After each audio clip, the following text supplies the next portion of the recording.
चलिए दोस्तों शुरू करते हैं। तो आज की वीडियो में अपन देखेंगे, शुरू करने वाले थे एक नया टॉपिक, ज्योग्राफी का सबसे इम्पॉर्टेंट टॉपिक क्लाइमेटोलॉजी। तो सबसे पहले तो बेसिक सी डिफिनीशन की वेदर क्या है, क्लाइमेट क्या है। वेदर क्या है? किसी जगह की एटमॉस्फेरिक कंडीशन। ठीक है, ये बहुत सडन टाइम के लिए होती है, मतलब 1 मिनट का भी वेदर हो सकता है, 1 घंटे का भी हो सकता है, ठीक है, 1 महीने का भी होता है। लेकिन जो क्लाइमेटोलॉजी होती है या किसी जगह का जो क्लाइमेट होता है, वो क्लाइमेट होता है लगभग 25-30 साल का लॉन्ग ड्यूरेशन का जो वेदर का एवरेज होता है, वो होता है क्लाइमेट।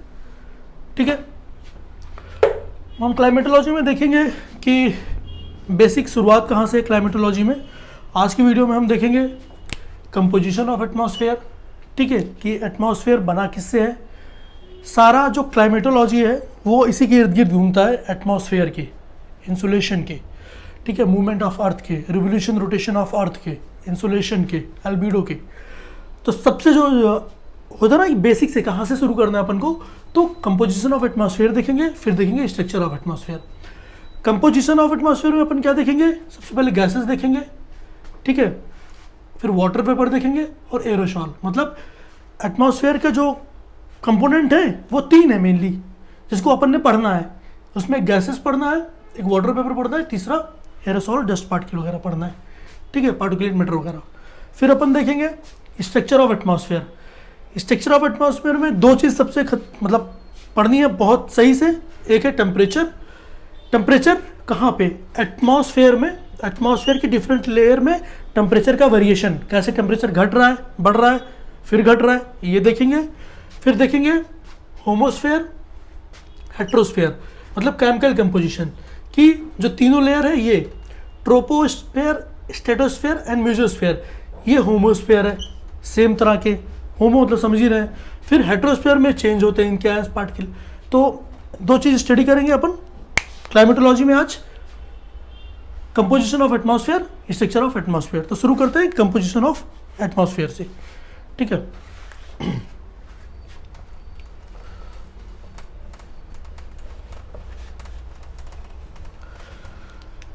कंपोजिशन ऑफ एटमॉस्फेयर में सबसे पहले अपन देखेंगे गैसेस।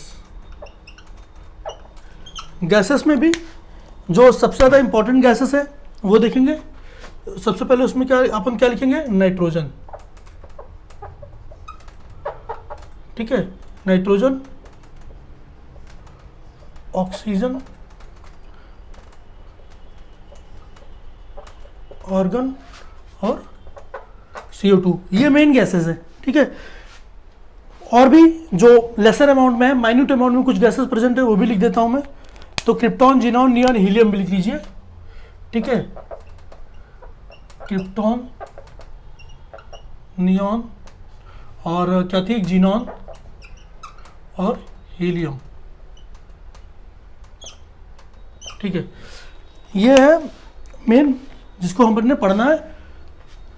कौन कौन सी गैस है? Nitrogen, oxygen, argon, carbon dioxide, krypton, neon, xenon और हीलियम। ये है ट्रेसेस, बहुत कम है। अपन को मेनली नाइट्रोजन, ऑक्सीजन, आर्गन और CO2 पढ़ना है। तो एक एक करके देखते हैं। सबसे पहले नाइट्रोजन के बारे में। ठीक है, नाइट्रोजन कितना परसेंट है एटमॉस्फेयर में? 78%।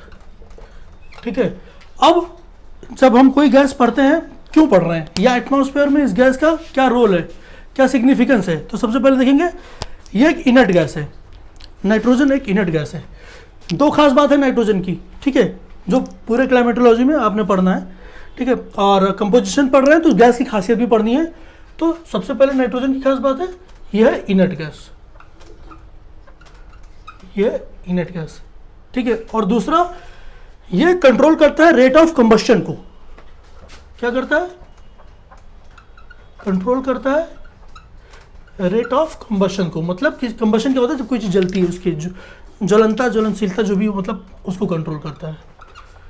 ठीक है, और तीसरा amino acid, building block of protein, जिससे कोई भी ऑर्गेनिज्म बना होता है, अमीनो एसिड, प्रोटीन। तो ये क्या होता है? ये होता है सब सिंपल सा इसमें जो एक लाइन में लिखेंगे कि ये important part of amino acid.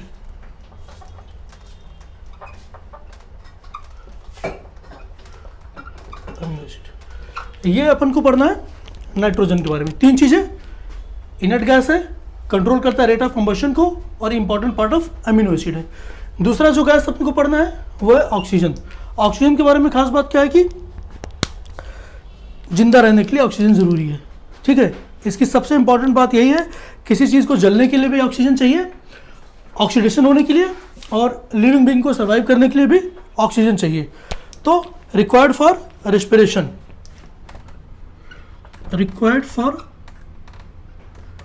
Respiration, most of the species.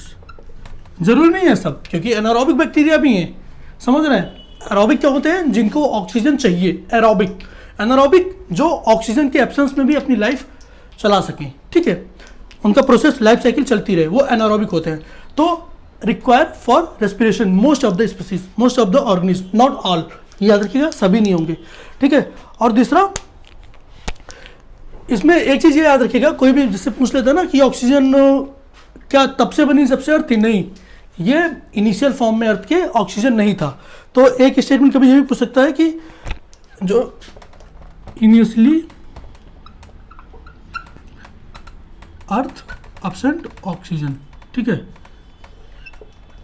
Initially अर्थ के पास ऑक्सीजन नहीं थी, CO2 थी। अब अगला देखते हैं, सबसे इंपॉर्टेंट गैस देखते हैं, वो है CO2। बहुत इंपॉर्टेंट हो जाता है CO2, ध्यान से देखिएगा CO2 के बारे में।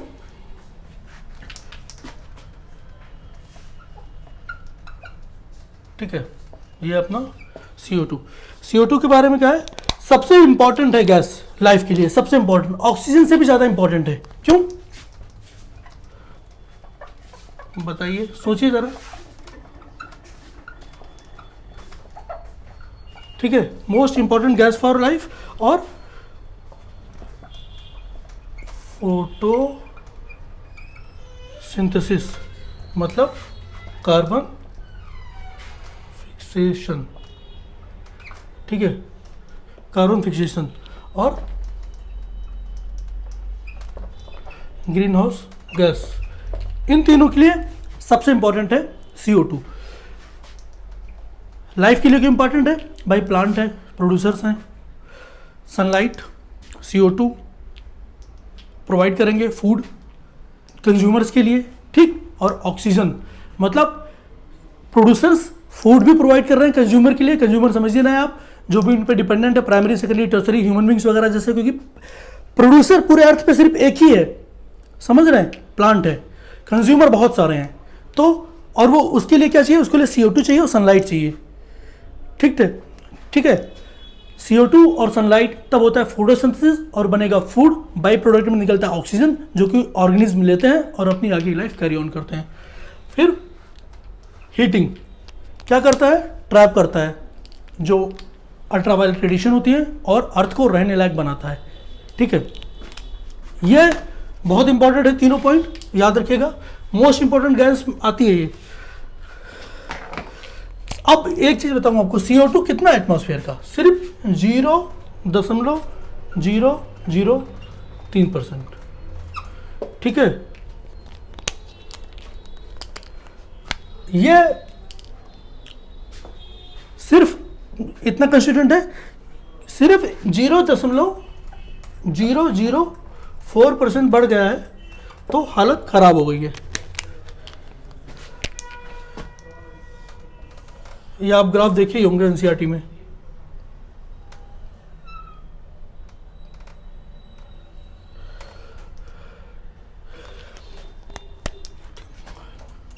ये ग्राफ आप देखेंगे, सिर्फ 300 ppm से 400 पार्ट्स मिलियन हो गया है।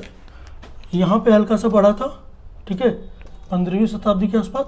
उसके बाद 1850 के आसपास जो खतरनाक बढ़ा है, 1857 रिवोल्यूशन के आसपास कंसंट्रेशन बढ़ा है। इस कंसंट्रेशन के बढ़ने से क्या हुआ, ठीक है,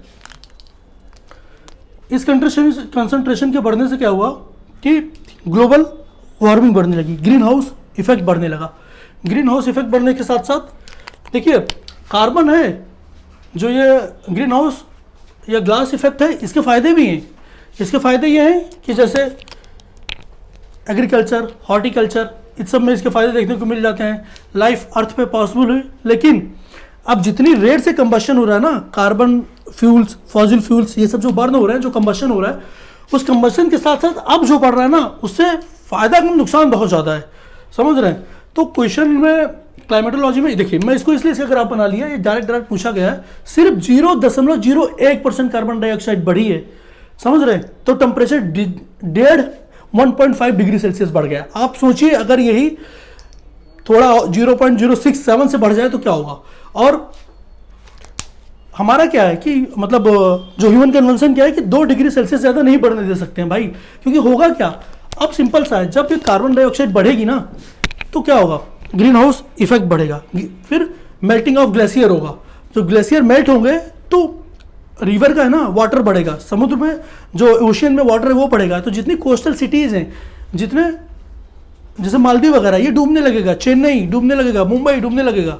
समझ रहे हैं क्या? क्योंकि वाटर बढ़ने लगेगा कहाँ पे, ओशियन में।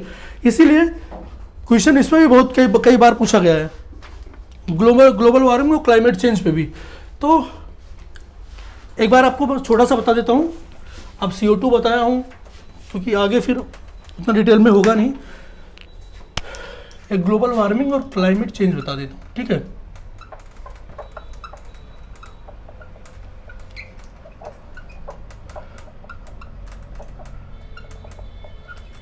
ठीक है, ग्लोबल वार्मिंग और क्लाइमेट चेंज, इसमें देखते हैं कॉन्सिक्वेंसेस क्या क्या हैं। सबसे पहला, melting of ice caps.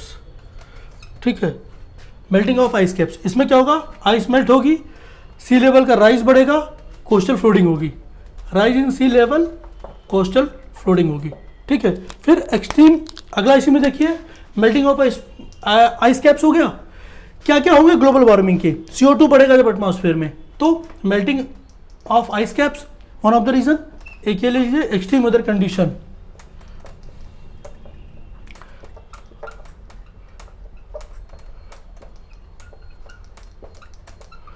Extreme weather condition. अब एक्सट्रीम वेदर कंडीशन में क्या भाई, फ्लड, ड्रॉट,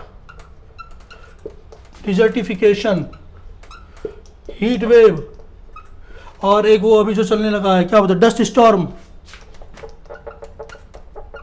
ये एक्सट्रीम वेदर कंडीशन होने लगेंगे। ठीक है, कब, जब ग्लोबल वार्मिंग बढ़ेगा, क्लाइमेट चेंज होगा। और क्लाइमेट चेंज का सबसे पहला फंडा वही है, CO2 बढ़ेगा। CO2 बढ़ रहा है, कार्बन एमिशन बढ़ रहा है, ग्रीन हाउस गैस बढ़ रही है। उसके बाद अलग अलग कॉन्सिक्वेंसेस आ रहे हैं, टेम्परेचर बढ़ रहा है। टेम्परेचर बढ़ रहा है तो बाकी चीज़ आप समझ ही रहो, मेल्टिंग ऑफ आइस कैप्स हो गया, एक्सट्रीम वेदर कंडीशन हो गया। इसमें आप ये देख लो कि एक नॉर्मल इंसान पे क्या, changing of cropping pattern,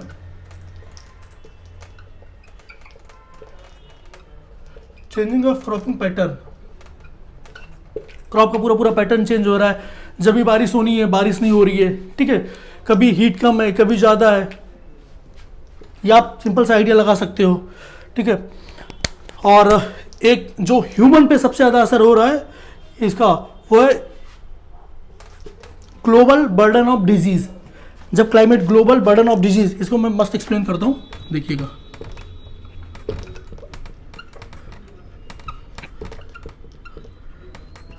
global burden of disease यह है क्या, होता क्या है ना कि जितनी भी प्रॉब्लम है, मैक्सिमम प्रॉब्लम है जो क्लाइमेट से होने वाली है, जो ग्रीन हाउस गैस से होने वाली है, वो होंगी इक्वेटर पे। समझ रहे हो ना, वो इक्वेटर पे ज़्यादा होंगी। क्यों? क्योंकि इंसुलेशन सबसे ज़्यादा किधर होना है, इक्वेटर पे होना है। ठीक है, टेम्परेचर वेरिएशन कहाँ होना है, इक्वेटर पे होना है। ह्यूमिडिटी कहाँ होना है, इक्वेटर पे होना है। रेनफॉल कहाँ होना है, इक्वेटर पे होना है। और जहाँ पे इतने फैक्टर चेंज होंगे ना, टेम्परेचर, रेनफॉल, ह्यूमिडिटी, वहाँ पे चीज़ें अपने आप एटमॉस्फेयर के साथ बदलेंगी। और हर चीज़ में, जैसे बारिश हुई, जो वेस्टर्न कंट्री है उनका तो उनके बारे में तो सोचना ही नहीं है, वो एक अच्छे जोग्राफिकल लोकेशन पर सेट है। उनका जो टेम्परेचर होता है, उनका जो बोलते हैं ना कि बेस्ट ब्रेन डेवलपमेंट के लिए जो बेहतरीन टेम्परेचर होता है वो है यूरोपियन कंट्रीज़ का। ठीक है, 18 डिग्री सेल्सियस टेम्परेचर है, ना उनको AC की ज़रूरत है। ठीक है, ना ज़्यादा ब्लोअर की ज़रूरत है, दे चिल्ड आउट, वो बढ़िया है।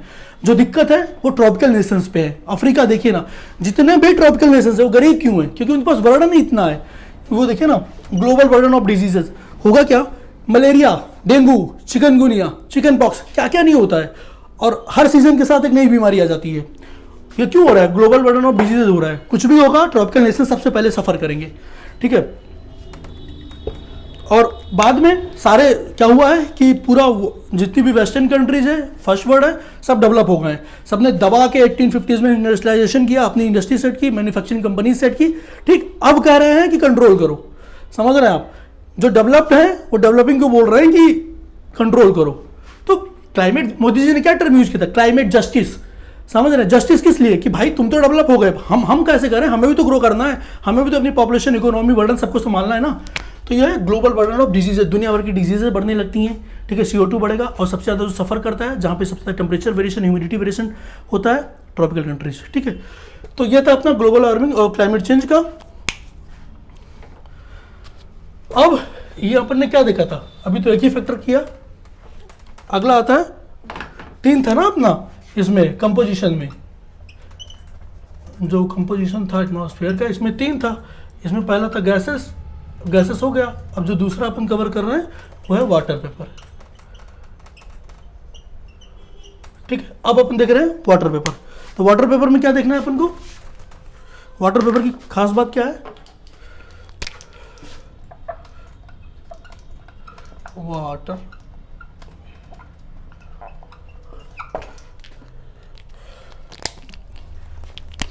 इसके बारे में एक लाइन सीधा स्टेटमेंट देके पूछते हैं। मोस्ट, लिख देता हूं, most important.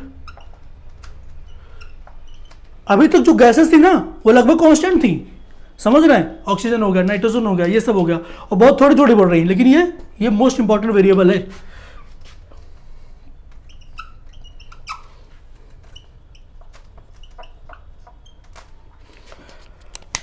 Most important variable gas in environment. Thickness कितना होता है? ये 0.2% से लगभग 5% तक वेरी करता है। इसमें भी खास बात क्या है कि जो 90% तक का जो होता है ना एटमॉस्फेरिक वाटर वेपर, ये होता है बिलो 5 किलोमीटर। और इस 5 किलोमीटर में भी 2 किलोमीटर तक लगभग 50% वाटर वेपर होता है। अब ये काम क्या करता है? ये इसका यूज़ क्या है? वाटर पेपर का यूज़ क्या है?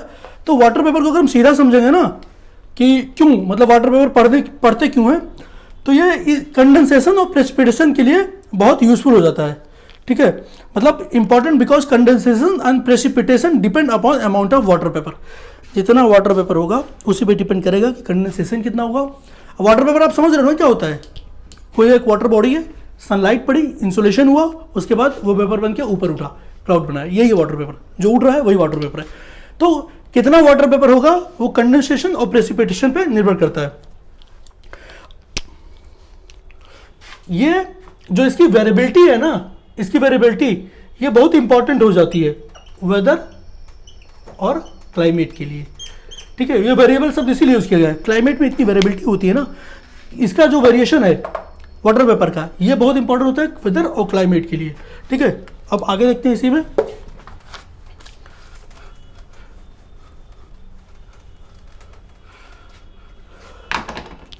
Variation in water vapour. Water vapour आपको पता है क्या हो गया? बेसिक सा, ठीक है। और 5 किलोमीटर तक 90%, उसके बाद 2 किलोमीटर तक 50%, इतना होता है वाटर पेपर। होता है क्या? वाटर बॉडी के ऊपर सनलाइट पड़ी, इवापोरेट हुआ, जो एयर के साथ साथ उसमें जब हीट पड़ी तो वाटर पे गया, पूरा वेपर फॉर्म में वाटर पेपर हुआ। कंडेंसेशन और प्रेसिपिटेशन डिपेंड करता है वाटर पेपर पे, एटमॉस्फेयर में कितनी वाटर पेपर है। और वेरिएबिलिटी, क्लाइमेट और वेदर दोनों में वाटर पेपर की वेरिएबिलिटी बहुत महत्वपूर्ण रोल निभाती है, आपको ये भी याद रखना है। अब देखते हैं वाटर पेपर कैसे, डिस्ट्रीब्यूशन कैसा है। सिंपल सा एक एक लाइन में देख लेंगे, आप समझ जाओगे। सबसे पहले देखेंगे कि लैटिट्यूडनल वेरिएशन, लैटिट्यूडनल वेरिएशन, ठीक है। Decrease from equator toward the pole, मतलब decrease from equator toward the pole. जो वाटर पेपर है, जब आप ऊपर जाओगे तो वाटर वेपर कम होगा। सीधा क्यों कम होगा भाई? क्योंकि इंसुलेशन कम होगा। इंसुलेशन सबसे ज़्यादा कहाँ होगा? कैंसर और कैप्रिकॉर्न देखो ना सर, यहाँ गया, यहाँ गया, यहाँ गया, यहीं पे होगा मैक्सिमम। तो वाटर वेपर इसलिए वेरिएशन पोल पे कम होता है और इक्वेटर पे ज़्यादा होता है। ठीक है, ये पहला रीज़न था, समझ गए होंगे। दूसरा रीज़न देखते हैं, एल्टीट्यूड, मतलब वही हो गया, एल्टीट्यूड ऊपर जाओगे कम होगा, नीचे रहोगे ज़्यादा होगा। ठीक है, फिर सीजन की बात करें तो विंटर ड्राई होती है, क्योंकि वाटर वेपर विंटर में कम होगा। क्यों? सनलाइट ही नहीं हो रही है, तो कहाँ से वाटर वेपर बनेगा? तो विंटर में वाटर वेपर कम होगा, इसलिए तो विंटर ड्राई होता है। समझ रहे? विंटर ड्राई क्यों होता है? क्योंकि वाटर वेपर ही नहीं बन रहा है। वाटर वेपर क्यों नहीं बन रहा है? सनलाइट ही नहीं आ रही, इंसुलेशन ही नहीं हो रहा। इंसुलेशन नहीं हो रहा तो वाटर बॉडी पे पड़ नहीं रहा, तो कुछ ऐसा उठ नहीं रहा है। समझ रहे हैं? वेपर बन के उठ नहीं रहा है, तो वाटर वेपर है ही नहीं। ठीक है, ये हो गया। और अगला आ गया डायurnal या डेली। ये मैं आपको इसलिए बता दे रहा हूँ ना कि यार क्लाइमेटोलॉजी में कौन सी छोटी चीज़ कहाँ कितनी आपको हिट कर जाए ना, काम आ जाए, ये आप नहीं जानते हो। इसलिए हर छोटी चीज़, हर वेरिएशन को पढ़ के चलो, क्योंकि कल जब को तुम एंसो पढ़ोगे, लानीना पढ़ोगे, कुछ भी पढ़ोगे, तो वो कहीं ना कहीं आएगा, तो वो चीज़ आपको पता होनी चाहिए। अगला है क्या था, डायurnal या डेली की बात करें तो मैक्सिमम होता है, ये फैक्ट है, याद रखिएगा। जो मैक्सिमम वाटर वेपर होता है वो होता है 12 PM से 4 PM के साथ, उम्र जब दबा के पड़ती है। ठीक है, कब? 12 PM से 4 PM के बीच मैक्सिमम वाटर वेपर होता है, क्योंकि वर्टिकल सनरेज पड़ती हैं। क्यों? क्योंकि पड़ती हैं वर्टिकल सनरेज। ठीक है, और सबसे कम कब होता है? सुबह के टाइम, जब मस्त वाली नींद आती है। मिनिमम कब होता है? 3 AM to 5 AM, early morning. ये भी याद रखिएगा। ठीक है, ये भी क्वेश्चन कहीं ना कहीं डायरेक्ट पूछ लेता है कि मैक्सिमम वाटर वेपर कब होता है। मिनिमम डायurnal में तो मैक्सिमम होगा अपना दिन में, क्योंकि सनलाइट सीधी पड़ती है, वर्टिकल सनराइज, और मिनिमम दिन में होता है। ठीक है, अर्ली आवर्स में।